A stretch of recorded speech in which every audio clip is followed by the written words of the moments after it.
사랑하는 성도 여러분, 오늘 하루 평안하셨습니까? 여러분의 삶 속에 그리스도인이라는 이름이 주는 기쁨과 감사가 넘쳐나기를 기도합니다. 오늘 우리는 기도의 능력, 그리고 결코 포기하지 않는 믿음에 대해 깊이 있는 이야기를 나누고자 합니다. 이 메시지가 여러분의 마음에 큰 울림과 위로가 되기를 소망하며 잠시 말씀을 듣기 전 여러분의 구독과 좋아요가 이 채널을 통해 더 많은 영혼에게 하나님의 은혜를 전하는 귀한 통로가 됨을 기억해 주십시오. 여러분의 작은 섬김이 누군가에게는 절실한 희망의 빛이 될 수 있습니다. 주님의 이름으로 여러분과 여러분의 가정을 축복합니다. 자, 이제 함께 하나님의 말씀 속으로 들어가 보겠습니다. 제가 여러분께 질문 하나를 드리고 싶습니다. 여러분은 그리스도인으로 살아가는 것이 진정으로 즐거우십니까? 기독교는 단순히 지켜야 할 규칙들의 목록이나 종교의식이 아닙니다. 그것은 살아있는 관계이며 성령 안에서 누리는 평화와 기쁨 그 자체입니다. 우리는 하나님의 집에서 예배하고 그분의 임재를 느끼는 것을 사랑하고 즐거워해야 합니다. 하나님의 집에 나아올 때 우리는 언제나 초자연적인 기대를 품어야 합니다. 주님, 오늘 저에게 말씀하여 주시옵소서. 제 삶을 변화시켜 주시옵소서. 오늘 저는 새로운 것을 배우고 완전히 새로운 사람으로 거듭날 것입니다. 이러한 갈망함이 우리 안에 있어야 합니다. 자, 이제 두 손을 들고 함께 선포해 봅시다. 아버지 하나님, 제 마음을 엽니다. 제 귀를 열어 주님의 말씀을 듣겠습니다. 저는 말씀을 듣기만 하는 자가 아니라 행하는 자가 될 것입니다. 제 마음을 변화시켜 주시고 새로운 깨달음을 주시옵소서. 제 마음에 주님의 능력을 부어주시고 저를 영원히 새롭게 하소서. 예수님의 이름으로 기도합니다. 저는 보이는 것으로 살지 않고 오직 믿음으로 살아갑니다. 저는 불가능한 것을 믿습니다. 내게 능력 주시는 자 안에서 내가 모든 것을 할 수 있습니다. 아멘. 지난 몇 주간 우리는 기도에 대한 시리즈 말씀을 나누었습니다. 여러분 중 얼마나 많은 분들이 배운 말씀을 삶에서 실천하고 순종하며 기도하고 계신가요? 제가 여기서 가르치는 모든 것은 여러분이 순종하고 복을 받기 위함입니다. 기도는 요리책과 같습니다. 어떤 사람들은 수많은 요리책을 가지고 있지만 단 한 번도 직접 요리하지 않습니다. 마찬가지로 많은 사람들이 기도에 대해 이야기하지만 실제로 기도하지는 않습니다. 기도의 진정한 목적과 힘은 무엇일까요? 왜 우리는 끊임없이 기도해야 할까요? 저의 삶을 간증하자면 저는 기도의 사람입니다. 저는 하나님과 기도하며 수많은 시간을 보냅니다. 기도의 가장 큰 목적 중 하나는 바로 우리에게 능력을 부어주는 것입니다. 기도하는 사람은 능력 있는 사람입니다. 여러분이 기도하는 만큼 여러분은 강해집니다. 저는 어디를 가든지 하나님의 능력과 임재를 지니고 다닙니다. 그 결과 제가 가는 곳마다 기적과 표적, 놀라운 일들이 일어납니다. 하나님의 평강이 임하고 사람들은 삶의 목적과 방향을 찾게 됩니다. 이것은 바로 하나님의 임재를 지니고 다닐 때 일어나는 일입니다. 오늘 우리는 누가복음 18장 1절의 말씀을 통해 기도의 중요성을 더 깊이 깨닫게 될 것입니다. 예수님께서는 제자들에게 비유를 하나 말씀하셨습니다. 그 목적은 항상 기도하고 낙심하지 말아야 할 것을 가르치기 위함이었습니다. 여기서 항상 기도해야 한다는 것은 선택이 아닌 의무, 즉 반드시 해야 할 일임을 의미합니다. 예수님께서는 기도가 선택사항이 아니라고 분명히 말씀하십니다. 왜냐하면 사람들은 쉽게 낙심하고 기도를 멈추기 때문입니다.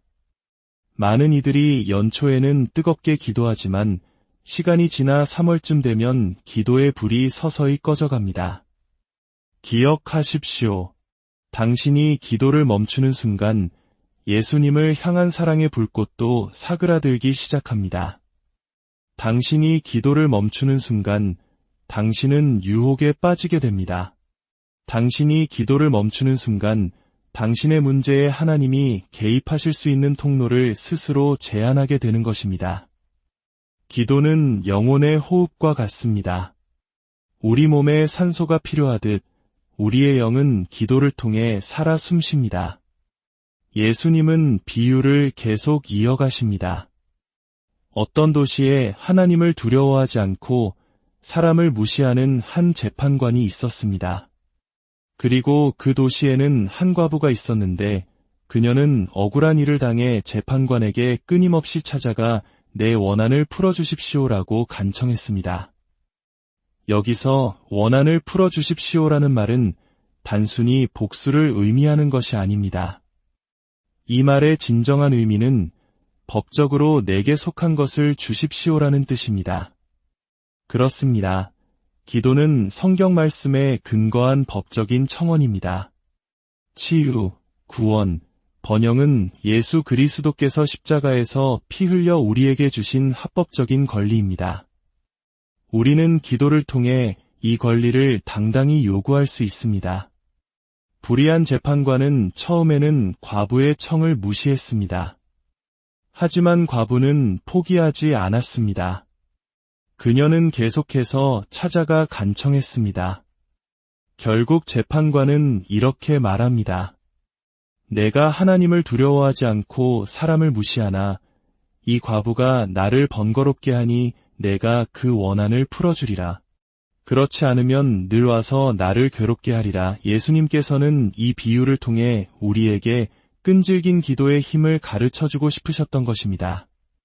하나님을 두려워하지도 않던 악한 재판관조차도 끈질긴 간청에 응답했다면 하물며 우리를 사랑하시는 선하신 하나님 아버지께서 당신의 자녀들이 밤낮으로 부르짖는 기도에 어찌 응답하지 않으시겠습니까? 하나님은 우리의 기도에 속히 응답하길 원하십니다. 그러나 예수님은 비유의 마지막에 의미심장한 질문을 던지십니다. 인자가 올 때에 세상에서 믿음을 보겠느냐? 예수님은 기도의 비유 끝에 믿음을 연결시키셨을까요? 그 이유는 우리가 기도를 멈추는 영역에서 가장 먼저 잃어버리는 것이 바로 믿음이기 때문입니다. 당신이 가족의 구원을 위해 기도하다가 멈추는 순간 하나님께서 그들을 구원하실 수 있다는 믿음 또한 잃어버리게 됩니다. 당신이 기도를 멈추는 그 영역이 바로 당신이 믿음을 잃는 영역입니다. 그렇다면 우리는 어떻게 낙심하지 않고 끈기 있게 기도할 수 있을까요? 많은 사람들이 기도를 멈추는 이유는 결과가 보이지 않기 때문입니다. 계속 기도했지만 아무 일도 일어나지 않았어요 라고 말하며 포기합니다. 하지만 기적은 바로 코앞에 와 있었을지도 모릅니다. 당신의 믿음의 불꽃이 꺼져가고 있다는 첫 번째 신호는 바로 당신이 기도를 멈추는 것입니다. 이것은 매우 중요합니다. 어떤 사람도 자신의 기도 생활보다 위대할 수는 없습니다. 당신의 사역, 당신의 가정, 당신의 사업은 당신의 기도 생활의 수준을 결코 넘어설 수 없습니다. 당신의 기도 생활이 능력 있다면 당신의 가정도 능력 있을 것이고 당신의 사업 또한 능력 있게 될 것입니다. 당신의 기도 생활이 당신이 얼마나 멀리 나아갈 수 있는지를 결정합니다. 하나님은 기도를 통해 모든 것을 행하시며 기도 없이는 아무것도 행하지 않으십니다. 여러분이 지금까지 받은 모든 것, 구원, 치유, 마음의 변화, 그 모든 것은 하나님께서 여러분의 기도에 응답하신 결과입니다. 데살로니가전서 5장 17절은 쉬지 말고 기도하라고 말씀합니다. 이것은 끊임없는 기도의 자세를 의미합니다. 마태복음 21장 22절은 말씀합니다. 너희가 기도할 때에 무엇이든지 믿고 구하는 것은 다 받으리라. 여기서 구하라는 단어는 단순히 요청하는 것을 넘어 법적으로 당신의 것인 것을 요구하라는 강력한 의미를 담고 있습니다. 우리는 우리의 공로로 무언가를 요구하는 것이 아닙니다. 우리는 예수님께서 십자가에서 이미 값을 치르신 것을 근거로 당당하게 요구하는 것입니다. 그것은 교만이 아닙니다. 하나님께서 우리에게 주신 권리입니다. 기도는 하늘 법정에 우리의 정당한 요구를 제출하는 것입니다. 주님, 제 남편을 변화시켜 주십시오. 제 자녀들을 주님께로 돌이켜 주십시오. 제게 닥친 이 재정의 문제를 해결해 주십시오. 우리는 우리의 아버지이신 하나님께 무엇이든 구할 수 있습니다. 그리고 구할 때 반드시 믿어야 합니다. 믿음이 없다면 아무것도 받을 수 없습니다. 믿음은 감정이나 상황에 따라 흔들리는 것이 아닙니다. 보이는 대로 걷는 것이 아니라 오직 믿음으로 걷는 것입니다. 여러분의 기도에 대한 응답은 하나님께 영광을 돌립니다. 하나님께서 당신의 기도에 응답하길 원하시는 이유는 당신의 삶을 통해 그분의 이름이 영광 받으시기를 원하기 때문입니다. 당신이 기도하여 병이 낫고 사업이 회복될 때 사람들은 살아계신 하나님을 보게 될 것입니다. 당신은 축복을 받고 하나님은 영광을 받으십니다. 그렇다면 왜 우리는 이토록 끈질기게 기도해야만 할까요? 왜 기도의 응답이 때로는 더디게 느껴질까요? 그 이유는 바로 영적인 대적이 존재하기 때문입니다.